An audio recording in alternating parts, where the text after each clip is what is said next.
Hi everyone, this is Teacher Raquel, and today I will be discussing about Thurstone scale, its definition, and steps on how to create it.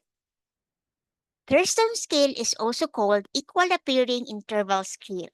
It was the first formal technique to measure attitude. It was developed by Louis Leon Thurstone in 1928 in measuring attitudes towards religion.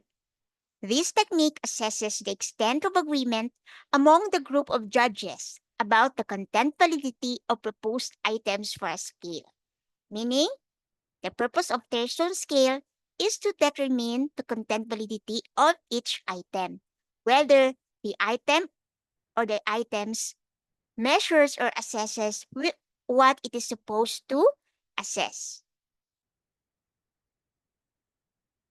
However, this scale does not specify how a question or set of questions should be formatted in the questionnaire. So it is made up of statements about a particular issue, and each statement has a numerical value indicating how favorable or unfavorable it is judged to be. For example, one might ask a group of persons to judge how closely 25 different items come to measuring self esteem. Then, one might select the 10 items that receive the highest average scores for having content validity with self esteem. So, these selected items will be included in the survey questionnaire.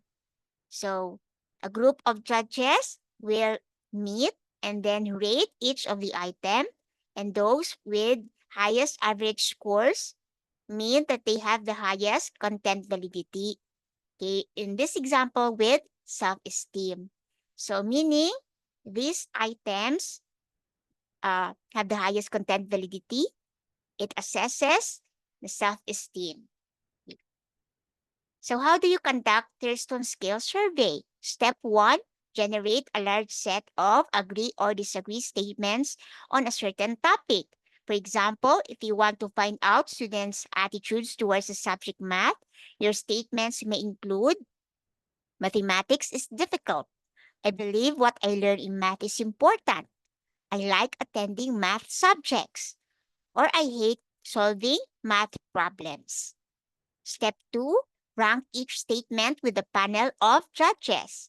The panel of judges will rate each item on a scale of 1 to 11, where 1 is the least favorable attitude towards the common vector, for example, math, and 11 is the extremely favorable attitude. So each judge is required to rate each option, not to agree or disagree with them. Step 3, solve for the median and or mean and the interquartile range. So the data gathered from the panel of judges is then analyzed to draw up a table with the mean or median values in ascending order. Using median or mean is your choice, and the options throw up accurate results in the use of either mean or median. And if you have 50 statements, you have to have 50 means or medians and 50 interquartile ranges. Step 4, sort the table. The collected data has to be sorted on the basis of smallest to largest median or mean, and interquartile ranges for each median and mean have to be in descending order, just like what is shown in the example table in the current screen or slide. Step 5, choose the final variables or options. So choose options that receive the highest average scores. Select the statements with the most agreement between the judges. And step 6, administer and analyze the Thurstone scale question. So once the final questions have been decided upon, they are shared with the respondents to which they agree or disagree, and the mean score is computed indicating their attitude.